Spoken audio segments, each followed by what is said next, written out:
Hello from Mumbai, India's city of dreams. And my personal favorite in the country. I'm starting here, where else but beside the Gateway of India and the Taj Palace Hotel, perhaps the most famous hotel in India, and the bay in front of me here on a nice sunny day. After Darjeeling, I am back in warmer, humid temperatures. And it's been 7 years for me since I was last in Mumbai, and the nostalgia is really a nice feeling to have. And right here by the Gateway of India is where my ancestors finally left the Indian subcontinent in ceremonial fashion. Okay. Hello. Hello.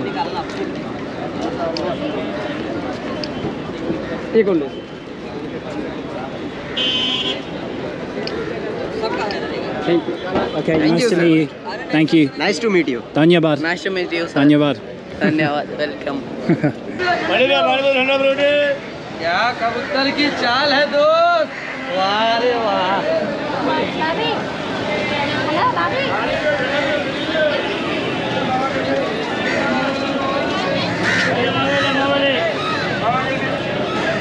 The Gateway of India was first built in order to commemorate the visit of King George V in 1911, although it wasn't completed until 1924, a little bit behind schedule.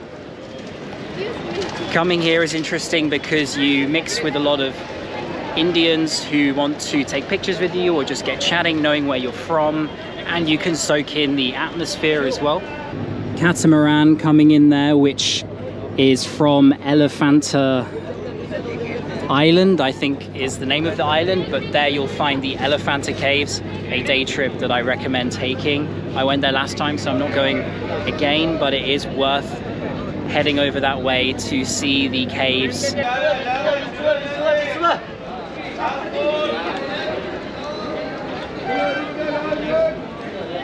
By Mumbai standards, this is quiet at the moment. There's not that many people here. If you come at the sunset time, you will see it is flooded with people.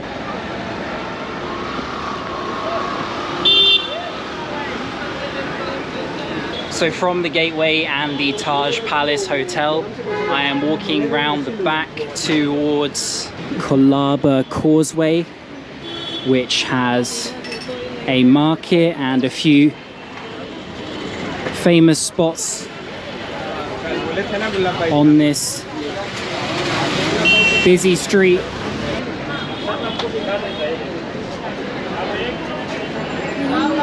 Taking refuge from the heat and sun here in Leopold's Cafe, which is one of the most famous and well known in Mumbai.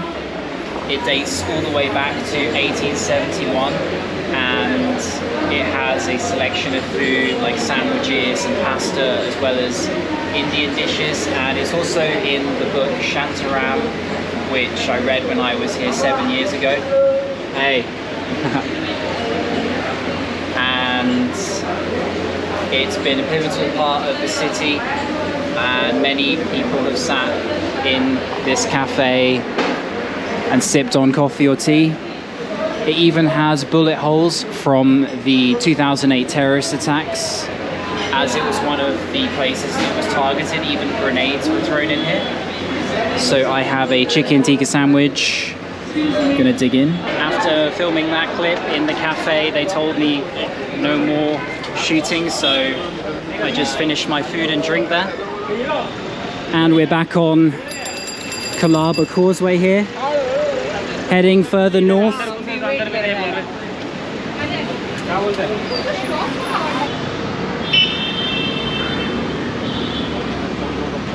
Now, one of the reasons why Mumbai is a favorite city of mine in India is because of a couple things. It's got lots of trees, it's very leafy, and combined with the architecture and the food, the street food scene is very strong here. You also have a lot of modernity, and Mumbai is a city that you can find everything. You can find the cheapest street food and the most local bazaars, but you can also get the premier restaurants and hotels, which of course isn't something that should make a city great necessarily, but I think having the balance of all those things, plus the beaches, the fact Mumbai is an island, it has so much history and character and culture. For me, it's my favorite in India.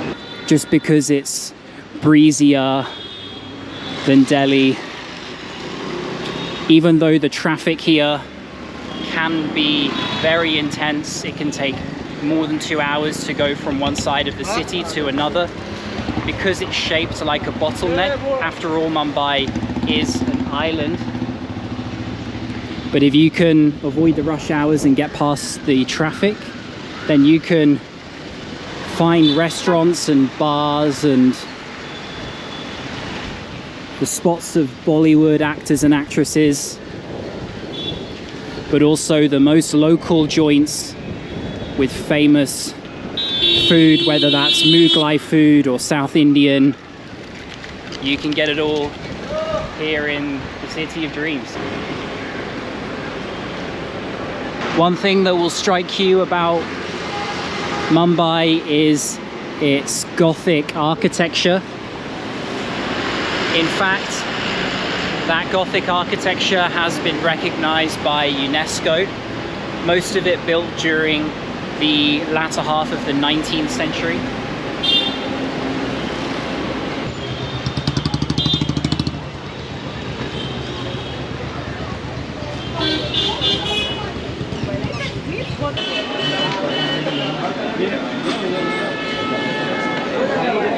Sometimes when just walking through the city, you find all these stalls on the outside of old buildings selling jeans, or it may be books, it can be food, shoes, all kinds of things.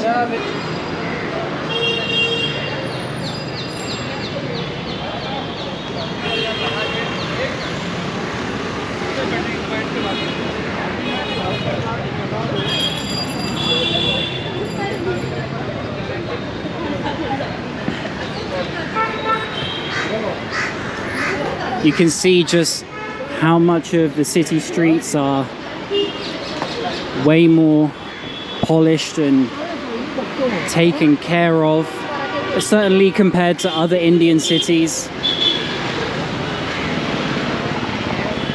I am quite impressed, to be honest.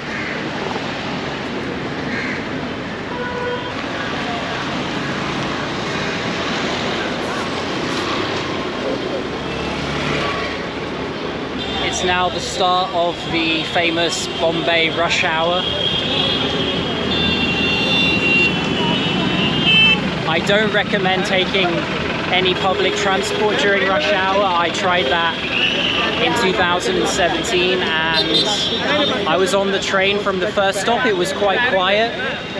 And then by the time I got to Andheri, I think it was, and I wanted to get off the train, I physically couldn't for 2 stations until one chap who was near the door opened his arm like this and I crawled underneath to escape on the 3rd try. For 2 stations it was just so crowded I couldn't get off, and so many people running to get on. It's like a daily battle, and I felt so sorry for those who had to fight that daily battle for their livelihoods, to keep feeding themselves and their families. Their only way to travel through this city of almost 20 million. Right now we are approaching what is my favorite British era building in India, which is the CSMT terminus, formerly known as Victoria Terminus. Let's take a quick look inside the historic railway station during rush hour here. Wow. It is beautiful.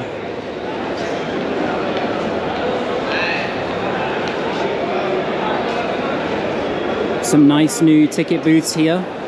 Just shows how fast India is growing.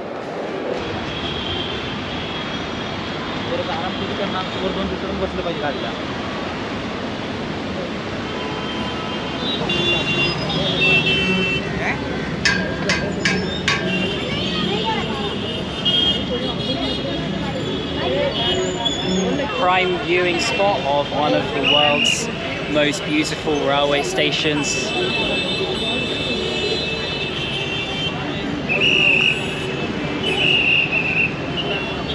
And also a prime viewing spot of the traffic here in one of the most historic parts of the city.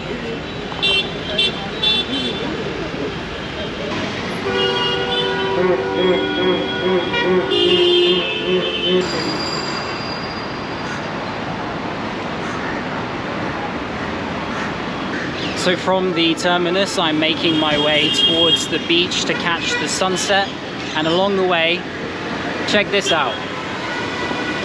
This here is a mosque in the middle of the road.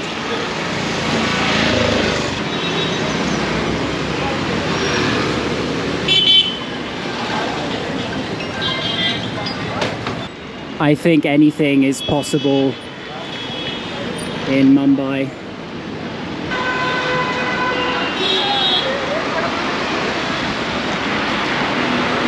Here we are, Marine Drive. This guy's going for it. There's barbed wire there too. All right, gonna have to choose my opportunity. Okay, let's go.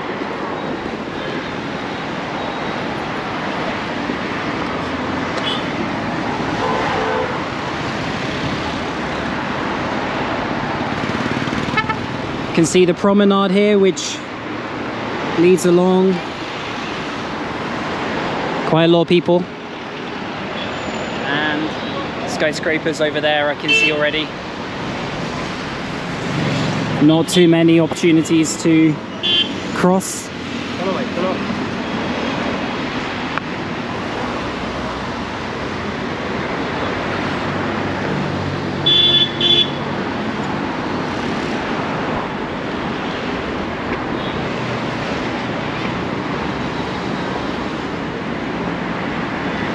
You would think that there would be a way to get across this main road, considering it's such a important promenade. But no. The guy with chai managed to do it there. Okay. They know when the right time is. There we go. Follow the locals if in doubt. Here we are.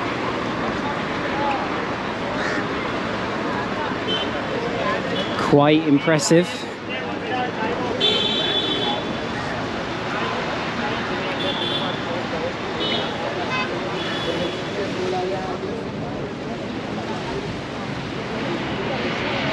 One of the main advantages of Mumbai is that it has that breeze, as I mentioned earlier, and you get city life, but you also get beaches and a cooler, more scenic sort of city.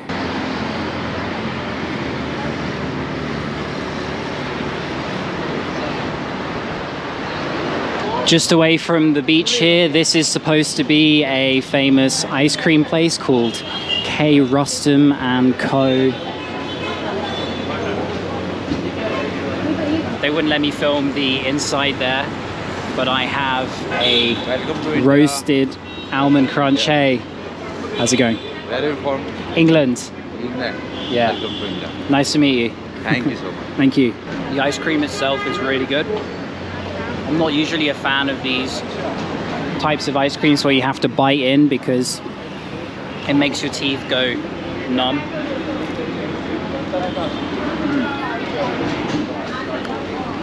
The almond flavor is really good. Hello, it is the next day. Welcome back to Bombay, and I wanted to finish this video by visiting a favorite food place of mine, a amazing thali lunch I had 7 years ago has stuck in my memory, and I made sure to hunt down the same place I covered in my video back then. And it's called Pancham Puriwala. And look at the queue here on a Saturday. It is very long, and it's 3 p.m, well past lunchtime, but still a long queue. I'm gonna have to get in that queue and just wait, because I'm not leaving without trying it one more time, and I thought this would be the best way to cap off this video.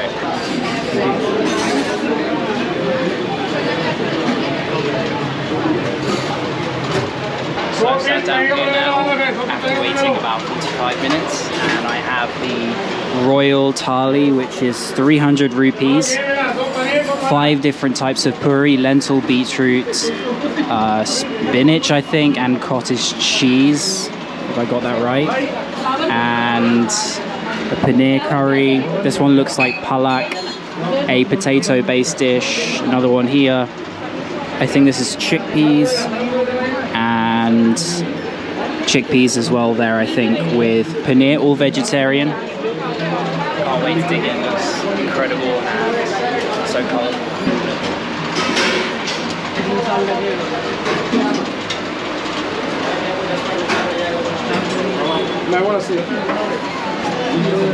Every curry is so good.